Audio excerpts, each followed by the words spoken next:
Hi guys, it's Jamila here from Slap. Today I'm going to be doing a video on the brand new Chanel Touche de Tint Water Fresh Complexion Touch Tinted Moisturizer. This is brand new from Chanel, so I'm just going to get into it. But if you haven't subscribed already, guys, please subscribe. I'd love to have you in the Slap family. And without further ado, guys, here is the video. This is the Touche de Tint from Chanel. It is in a much more extensive shade range than they used to have it in. I think it had about 8 shades. This one, I believe, has 16 shades, and it does go quite rich. I got a richer shade, maybe a bad idea. I had a quick peek at it, think it was a terrible idea, but I am tanning. I'm getting very tan, so felt like I wanted to play it safe, but now I think I may have played it too safe. So it's a water fresh tint, and it has micro droplets in it which are supposed to hold the pigment of the product, kind of like the Rose Ink tinted moisturizer that I tried a couple of months ago that I do really like. It can be a little bit on the whitey / grey side, but for the most part it is a really nice product, and it feels so lightweight on the skin, and it makes my skin look really natural and glowy. So I'm hoping this is going to do the same thing. We shall see. It is £51.65 US. Not the cheapest, not that cheap considering it's just a tinted moisturizer, but it is Chanel, and they do give you a brush as well, so I do feel like I'm getting my money's worth, which I do appreciate the brush. So it's available in 16 shades. The deeper end of the spectrum, it does have a lot more red shades than most of their more inclusive ranges. A lot of their other inclusive ranges have a few more neutral and golden ones. The last gold shade is my shade, which is BD121, but I felt like that was going to be a bit light for me because I'm starting to tan and it's not looking so good in the foundation, so I felt like I'd just go one shade up, even though it is a red undertone. So I'm normally BD121. After me there's BR132, which is the one I picked up, BR152 and BR172. Under BD121 there is B110, BD91, B80, B70, B60, B50, B40, B30, BD21, BD20, BR12 and B10. So fairly neutral shade range for the most part, apart from in the deeper end of the spectrum where it gets a bit rosier. So I'm just going to read you guys the blurb. So it says, a first of its kind versatile face makeup formula infused with ultra concentrated micro droplet pigments, a refreshing lightweight texture, and a formula that keeps skin hydrated and protected all throughout the day, customizable application, precision concealing or a perfecting veil of coverage for an incredibly natural, flawless finish. It says it's made up of 3 times more pigment for fuller coverage and a flawless makeup look. It's a lightweight gel texture composed of approximately 60% water for an instant splash of freshness. I'm going to show you guys the packaging, then I'm going to show you some swatches, and then I'm going to get into a demo.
says it is 20 mils and 0.7 fluid ounces. 20 mils is a lot smaller than the average foundation. It's also a lot smaller than the average tint. The average foundation is normally 30 mils, 1 fluid ounce, and normally the average tint is normally 50 mils to kind of make up for the fact that it's normally a sheer formulation and you probably need more tint than you do foundation. So it's a bit stingy to have only 20 mils, but it is very, very pigmented, and that is something I noticed from the swatches. The brush is super cute, much smaller than I thought it was going to be, but really cute nonetheless. I like the little Chanel on the bottom. I've decided not to use the brush today, because I'm going to try and send this back because it's really not a shade up. It's like 5 shades up from my usual shade. I have to say it's much, much richer than anticipated. It's also a lot more pigmented than anticipated. They did mention that it was going to be pigmented, but I did not expect it to be this much. When I look at the rose ink one, that one, it just kind of sinks into my skin and disappears. It's also a lot more sheer as well, even though they both use the same micro droplet pigment technology. This one is a lot more pigmented than that. It's a lot richer than anything else I have, including my very richest tinted moisturizer, which is the Laura Mercier 6W1 Ganache. So for this to be richer than it, slightly more neutral than it, but richer than it, says so much, because this is technically supposed to be 1 shade up from BD 121, which is my usual shade, which is a bit light for me now, as you can see, but there's no way this new tint is 1 shade up. It is so much richer, definitely richer than the original BR132 if you do have that shade. So I'm going to wear it, but I'm going to use a sponge because I want to send it back, and if I use the brush then they're never going to let me. So I'm going to shave it on with a sponge just so we can see what it looks like. I do have to say I do like the packaging. It is really cute. It's very Chanel. It's just chill. I like that about it. I just think that it's a bit stingy for it to be 20 mil, and the colour is insane. Like, I don't know how this is 1 step up. But I'm just going to use a little bit on the back of my hand and we'll see what happens. I've just got this amount, very small.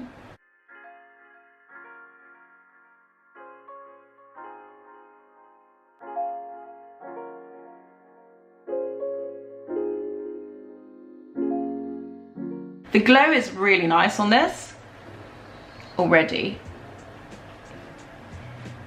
And the coverage is good. Obviously it's a lot richer, but the coverage is good considering it's like a lightweight tint.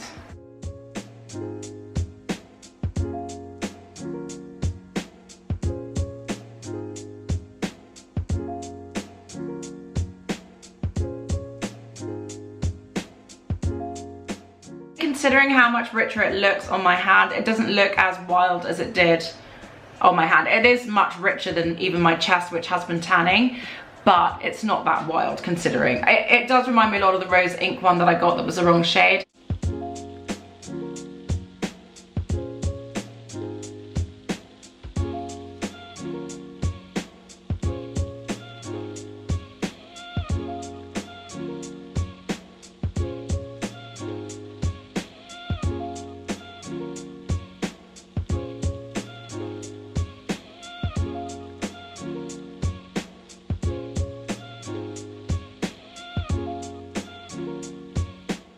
Close, it doesn't actually look that bad. So I'm going to pop the rest on this side now.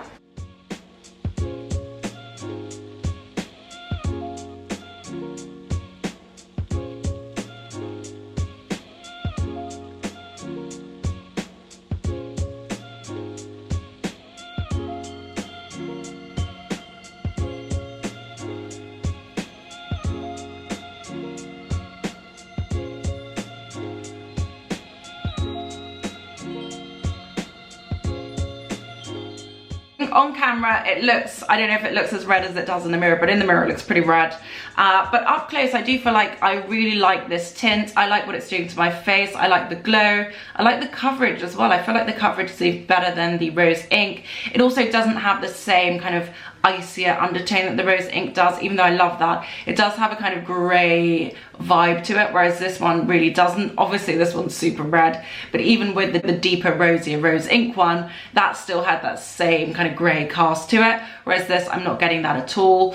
A little definitely does go a long way with it, so even though they are being a bit stingy on the sizing, I do feel like you won't need to use as much of it as you do with like other ones like the rose ink one. I love the glow of it. I feel like it looks really nice. It's not overly glowy. It just looks really natural and radiant and fresh, and it feels really nice on the skin. It doesn't feel sticky. It feels really light on. It does need a bit of a dry down, but it doesn't feel bad on. It feels really lightweight on the skin. So I like it so far.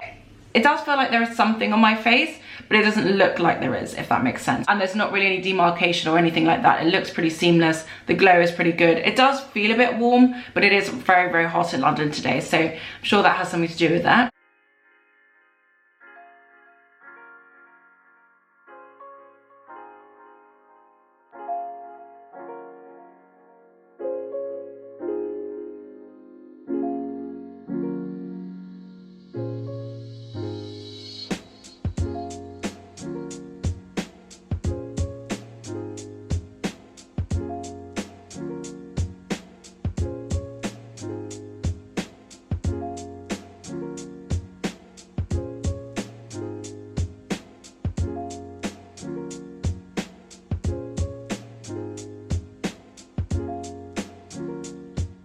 So guys, that is the tint on with a bit of concealer. I haven't actually put anything else on my cheeks. I put concealer on, the Lancome All Over Concealer, because it's quite golden toned, my skin tone, my true skin tone.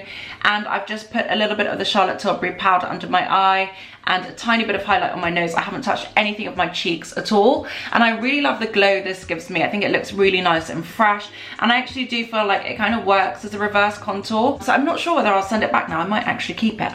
Let me know your thoughts. I'm going to give you a quick final close up, and then I'm going to change the light, and then maybe I'll put some blush on because I probably need to.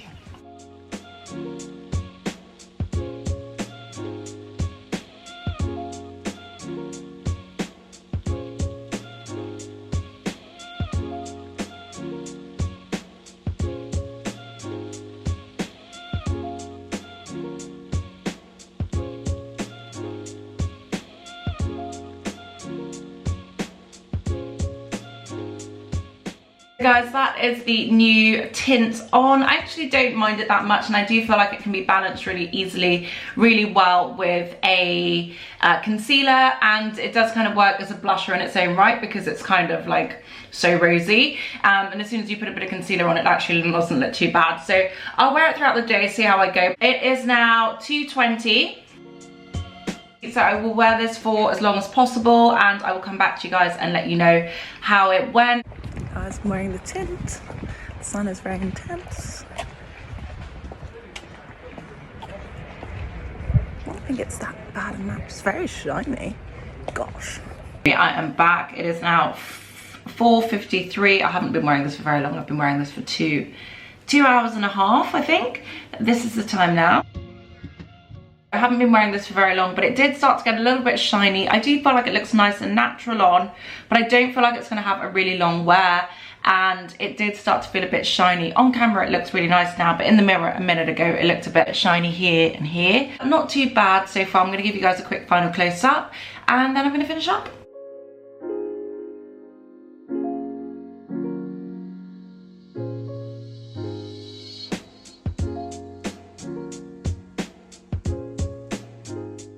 Guys, that is it on. I definitely do not feel like this is going to have a very long wear. It is nice. It is a bit dewy, and I probably would have to powder it down a bit more, or maybe wear a more massifying primer, but it's not bad. I do think it's a really nice natural looking tint. It does get a bit shinier than other tints I have, but I do feel like the colour adjusted quite well with the concealer. I don't know if I'm going to keep this shade because I don't know if it's just a bit too rich on its own, but let me know your thoughts in the comments down below, guys. What do you think of this? How does it compare to the original one? I've never tried that, but I know a lot of people did really like that, so let me know how you think it compares. Obviously I haven't given it a very long wear test, so let me know if you want me to pick up the shade below and do a proper full day's wear test and like give it the whole shebang. I'm gonna go to the counter anyway and see what the shade looks like, and then I might just pick it up. But let me know in the comments down below if you do want that, if you want a follow-up video with a longer wear test, because this is only 2 hours, but I have to wash off my face, and also what you think of the foundation or the tint. I think my only concerns are it's a bit small. The shade range isn't that great at the deeper end of the spectrum. It's all a bit rich and red. The jump between BD121 and BR132, I think it is too big. There definitely needs to be some more neutral shades at the end of the spectrum, kind of like what Dior do. When they go deeper, they just tend to make it neutral, so it's a bit more inclusive, and I think that would be a better idea for Chanel than to go on the red side. Saying that, it doesn't look that red now, and it does work quite well with like a more golden concealer. But in the mirror, it does look a bit rosier than it does on camera. So that's just something to note. Although I do feel like I'm able to kind of correct it quite well. So not bad, but for 2 hours wear, I'd say this isn't the best wear test or the best wear. So that's definitely something to note as well. Apologies for that. Let me know your thoughts in the comments down below, guys. Will you be buying it? Will you be trying it? What do you think of it? What do you think of the shade range? What do you think of the color I got? Let me know. Anyway, guys, thank you so much for watching. I hope you like this video. If you haven't subscribed already, guys, please subscribe. We'd love to have you in the Slap family. Thank you guys so much for watching, and we'll see you on the next one.